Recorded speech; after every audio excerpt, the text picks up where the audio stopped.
When I asked Adam why he made a family card for his parents, he laughed and said, "They're my family, so they should have one, right?" Got a problem with that. Then he added, "If you knew who helped you when you were alone, you wouldn't talk like this, would you?" His confident tone surprised me. Was Adam always like this? He said, "If you're grateful, you should do more for my family. Then you'll really be part of it. Until then, it's like you're on a trial." A trial? In marriage? I'd never heard of such a thing before. Adam explained further, "It means you're not fully part of the family yet. If you don't like it, you can leave anytime. For now, our family is just the 6 of us." I was shocked. I didn't even know what to say. So, I canceled our shared credit cards and moved out immediately. Hi, I'm Christina Perry, and I'm 31 years old. I draw pictures for a living as a freelance artist working from home. Before this, I used to work at a big advertising company, but I started freelancing about 4 years ago, right after I got married.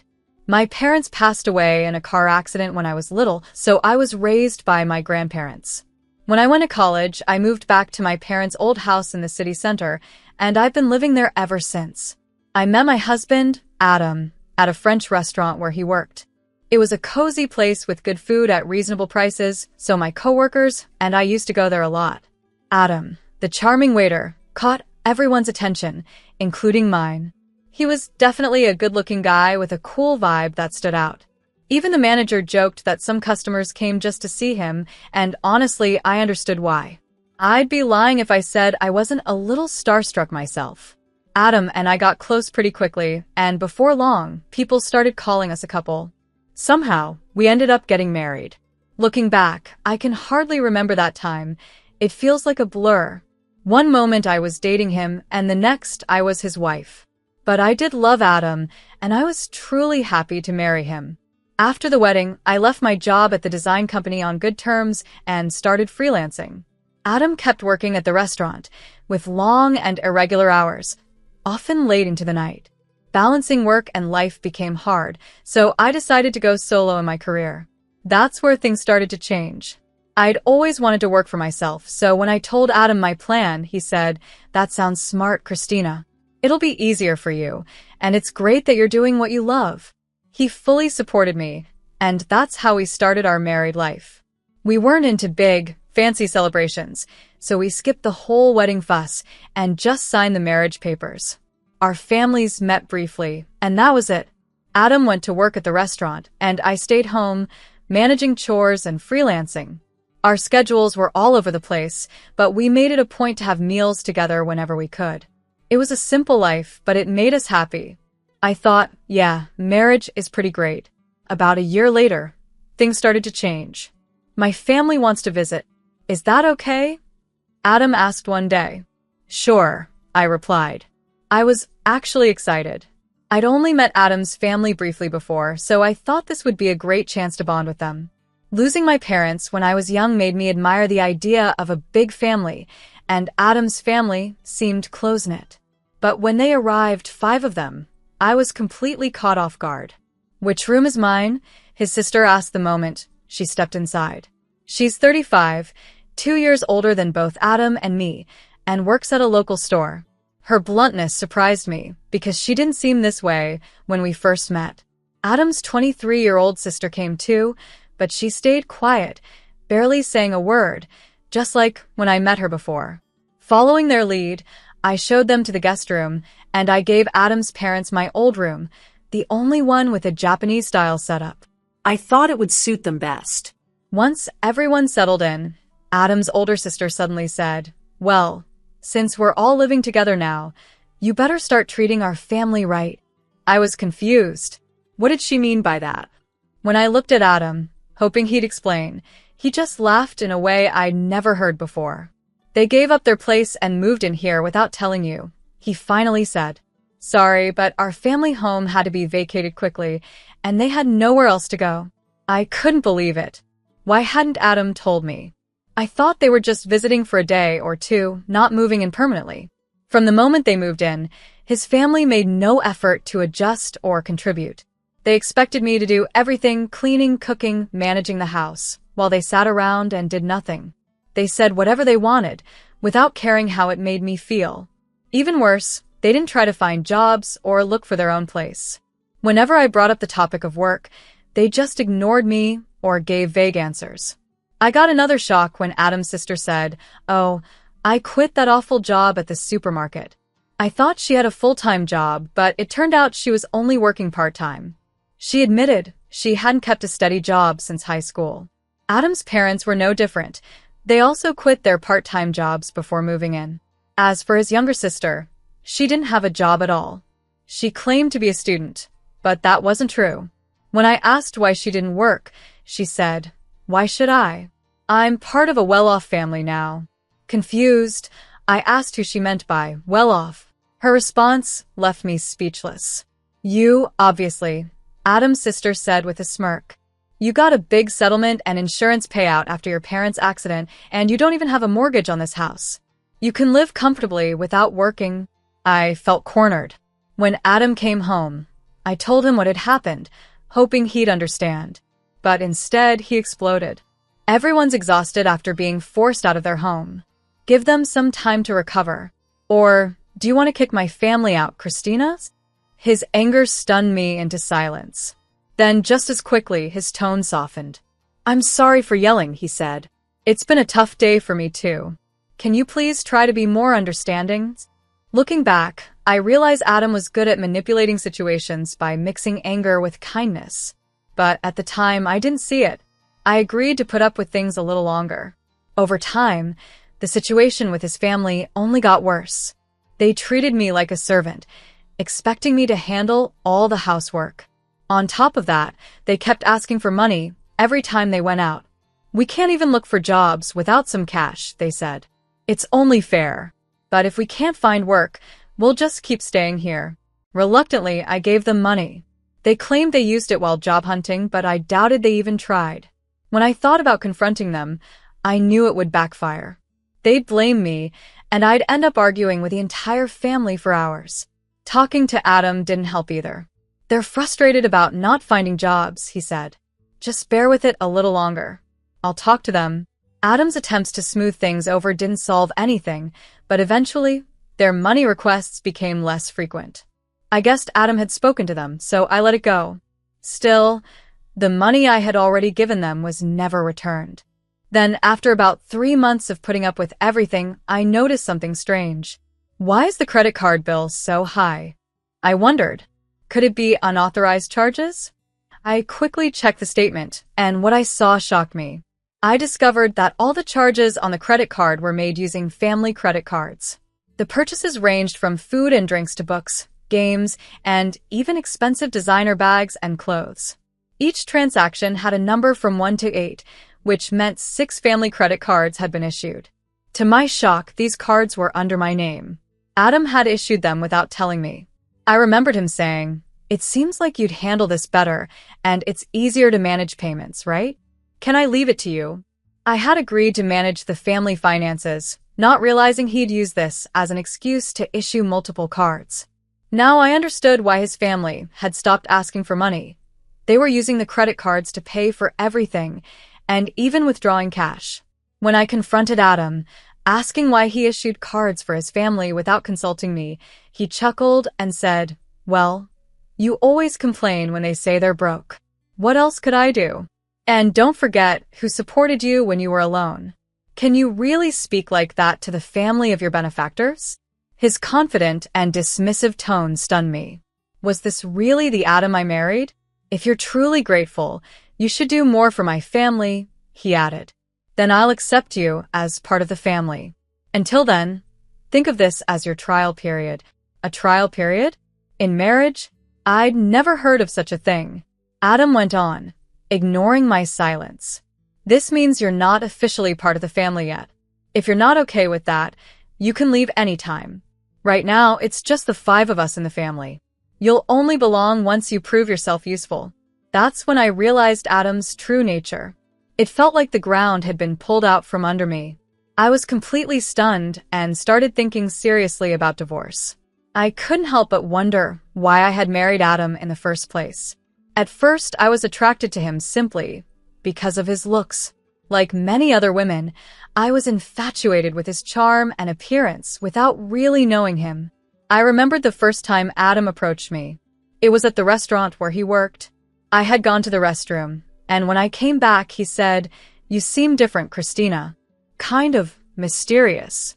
Sorry, I shouldn't say that to a customer. I was caught off guard, but intrigued. I started paying more attention to him, and before I knew it, I was falling for his charm. Looking back now, it felt like it was all part of his strategy to win me over. I recalled a moment when a co-worker joked about me being a wealthy lady living alone in a condo. Not long after, Adam started chatting with me more often. Maybe he saw an opportunity. Maybe he was interested in my financial situation and the condo I owned. To be honest, Adam wasn't even my type. I preferred mature men who were calm and serious. Adam was more modern and, to put it bluntly, a bit shallow. Yet somehow, I ended up falling for him anyway. Now, it all felt like a huge mistake. I always found it strange how easily Adam could charm women. He was the typical handsome guy who knew how to say the right things to make someone like me, who is new to the working world and inexperienced with men, fall for him. Looking back, I felt frustrated and ashamed for falling into his trap and marrying him. I wanted to scream, break things, and let out all my anger, but I knew that wouldn't solve anything. Instead, I decided to play the long game and get my revenge. To do that, I had to endure this situation for a little longer.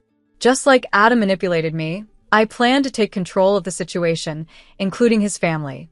The condo we lived in had been bought by my dad with a mortgage shortly after I was born.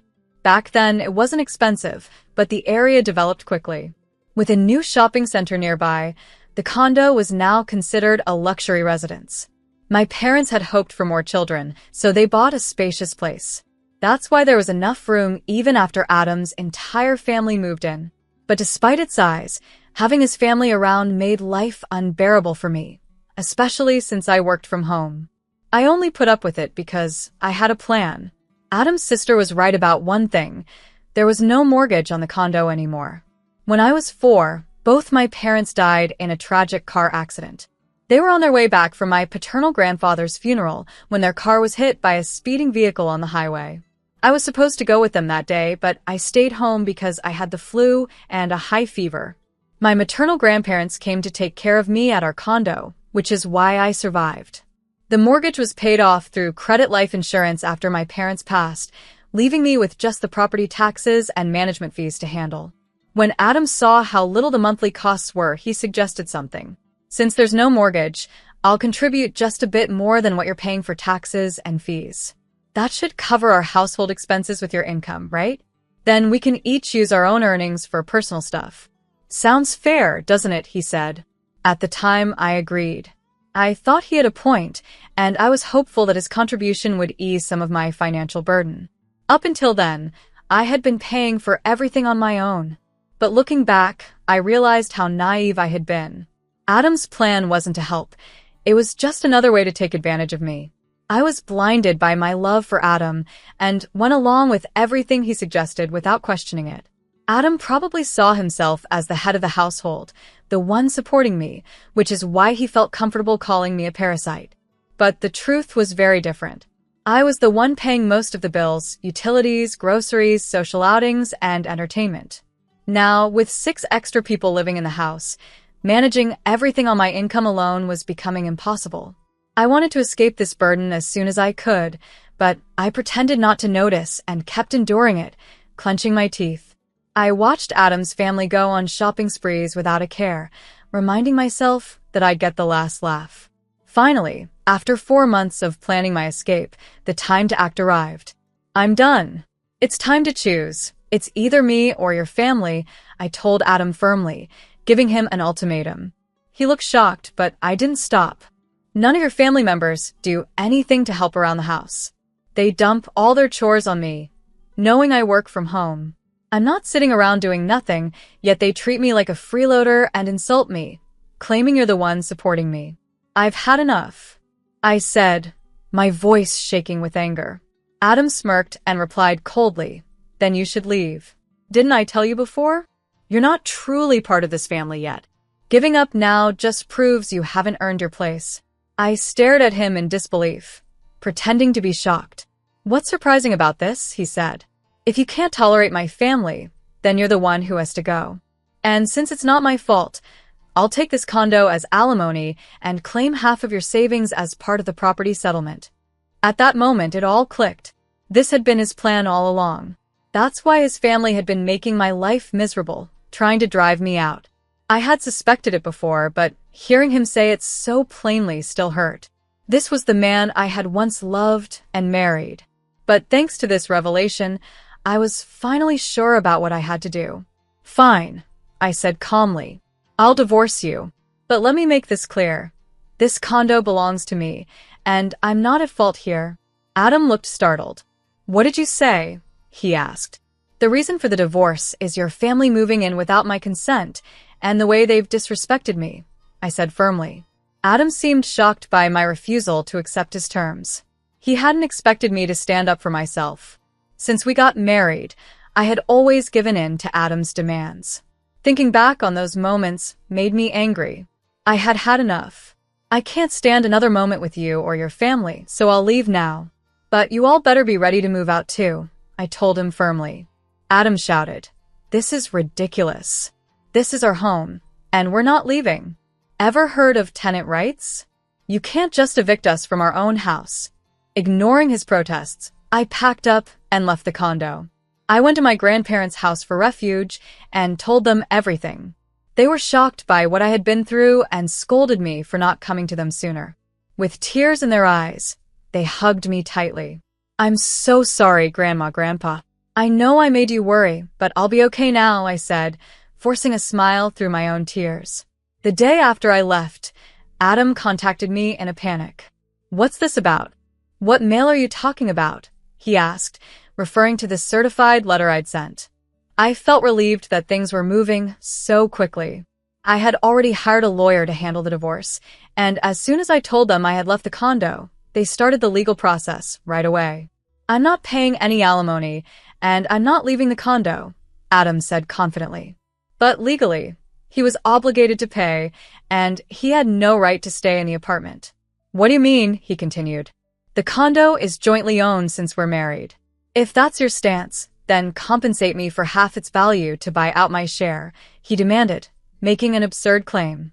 I kept my cool and replied firmly, if you have anything to say, communicate through my lawyer from now on. Then I ended the call. I figured Adam would call again, and as expected, he did the very next morning.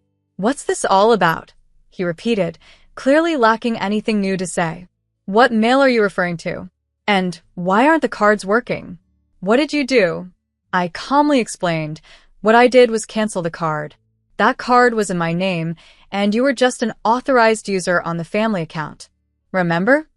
Before leaving the condo, I had moved all the accounts linked to that card onto a new one and canceled the old card. Naturally, when I canceled mine, the family card stopped working too. I was the one covering all the expenses, I said. Yes, you paid for the management fees and property taxes for the first 5 months, but that's it. It's not much, but if you prefer, I can deduct it from the alimony you owe, I added mockingly. Adam had no response. For the first time, I felt like I had the upper hand. I heard muffled shouting on the other end of the line. That's right, Adam had only paid the agreed amount for the first 5 months. After that, he came up with excuses about work and other things to delay payment. Then he just stopped paying altogether. If he thought he was still contributing, it showed just how forgetful he was, but I didn't care anymore. I was done with him, and his actions no longer mattered to me. That's the situation, I said calmly. So, please reimburse your share of the living expenses I've been covering. I've kept detailed records of all household expenses, and I'll use them as evidence to split our finances fairly. It's marital property, he argued. Yes, I understand. Let's divide it properly, I agreed. Before hanging up, he reminded me not to forget about it. A few days later, Adam called again, asking the same question. I realized not only was he forgetful, but he also couldn't seem to come up with anything new to say. What do you mean the shared property division is zero? He demanded. You must be swimming in money from your parents' insurance and alimony. So that's what he and his family assumed. I calmly explained, my savings from before the marriage aren't part of shared property. And since we didn't save anything during the marriage, the shared amount is naturally zero. If you think I'm lying, feel free to check with a lawyer. From now on, please communicate through my attorney. I won't talk to you directly anymore. Goodbye. I hung up, blocked his number, and felt a wave of relief. A month after I left, Adam and his family finally moved out of the condo. Not because they had a change of heart, but because they couldn't keep up their lifestyle without my money. Adam's income alone wasn't enough to support a family of 5 who had grown used to spending lavishly with my credit card. Tightening their belts wasn't an option for them. I had allowed them to use the card, knowing it would eventually lead to this outcome. When Adam's family ran out of money, they started demanding shopping funds from him. When he refused, they began stealing from his wallet. Even as he got angry, they blamed him for my leaving. To make things worse, the utilities, electricity, gas, and water were all disconnected. I had arranged for this since the condo was in my name, and I had no intention of returning. Adam tried to get the utilities restored, but since the accounts were under my name, only I could authorize it. Without electricity or water, the sweltering summer heat became unbearable.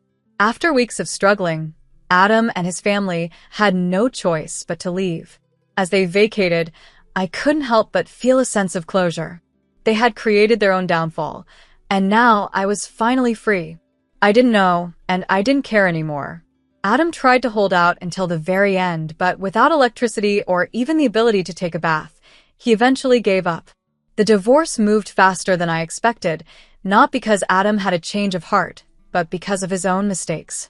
He betrayed our marriage by chasing after someone else, thinking he could easily get rid of me. He bragged about owning a fancy downtown apartment to impress younger women. It was shocking that he acted like this with his family still living in the house, but it wasn't surprising, they just ignored it. Before I left, I had quietly installed cameras in the house. They recorded everything, giving me all the proof I needed. Adam must have underestimated me, but the disrespect he showed was undeniable.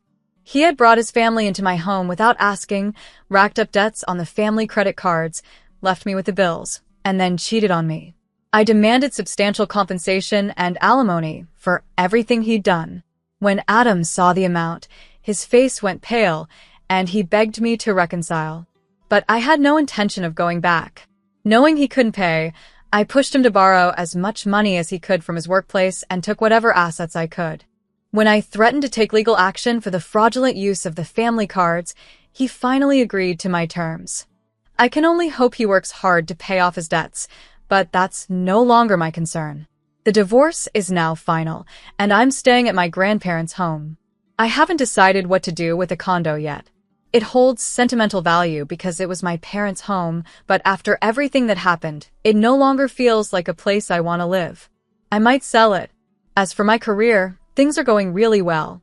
My work as an illustrator is thriving, and I'll probably move out and live on my own again soon. But for now, I'm happy working for my grandparents' house and leaning on their support for a little longer. Moving forward, I'll be more careful when choosing a partner. I won't let looks cloud my judgment again. My hope is to find someone who values respect, kindness, and honesty, a true partner to share life with.